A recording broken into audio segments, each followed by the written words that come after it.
Pour cette première question, on nous demande de calculer le produit scalaire du vecteur AB avec le vecteur EG.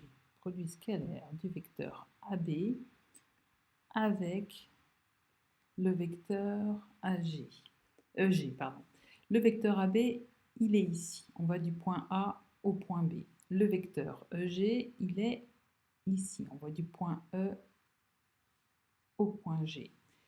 Si on regarde, pour aller du point E au point G, on peut faire, donc pour avoir le vecteur EG, c'est comme si on faisait le vecteur EF plus le vecteur FG. Et avec la relation de Chasles, on obtient bien le vecteur EG. Le vecteur EF, il est égal au vecteur AB. Ils sont parallèles, de même sens et de même longueur. Le vecteur FG, il est égal au vecteur BC. Ces deux vecteurs sont parallèles, de même sens, de même longueur. Donc quand je fais le vecteur EF plus le vecteur FG, c'est comme si je faisais le vecteur AB plus le vecteur BC. C'est une façon de démontrer assez facilement que le vecteur AC est égal au vecteur EG. Donc c'est pour ça qu'ici, j'ai le vecteur AB, j'ai le vecteur AB. Là, comme le vecteur EG est égal au vecteur AC, je peux écrire que ce produit scalaire est égal à ce produit scalaire.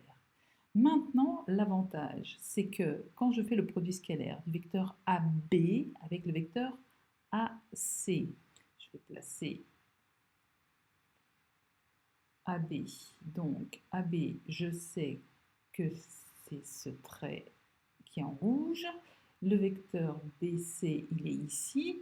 Et donc, si je me place le vecteur AB, produit scalaire, avec le vecteur AC, en utilisant la méthode par projection, je vais projeter orthogonalement le vecteur AC sur la droite AB. Comme le point A, qui est ici, il est déjà sur la droite AB, son projeteur orthogonal, c'est lui-même. Donc le point A se projette orthogonalement A.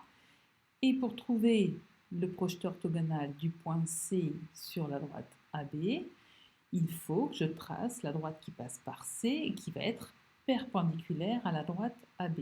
La droite qui passe par C et qui est perpendiculaire à la droite AB. La droite qui passe par C et qui est perpendiculaire à la droite AB, ben c'est la droite BC. Parce que si je me tourne comme ça, là, ou plutôt comme ça, on voit mieux. La droite AB, elle est en rouge ici. Le point C, il est là. Et ici, j'ai un angle droit. Donc, hop, je sais que la droite qui passe par C et qui est perpendiculaire à la droite AB, c'est la droite BC. Donc, le point C se projette orthogonalement sur la droite AB en le point B. Donc, ce vecteur AC qui est ici, son projeteur orthogonal sur la droite AB, c'est le vecteur AB. Et quand je fais le produit scalaire d'un vecteur par lui-même, j'obtiens le carré de sa norme. Et comme la norme du vecteur AB, c'est la longueur AB, qu'elle vaut 20, ici, ben j'ai 20 au carré, et donc ça me donne 400. Voilà pour la question 1.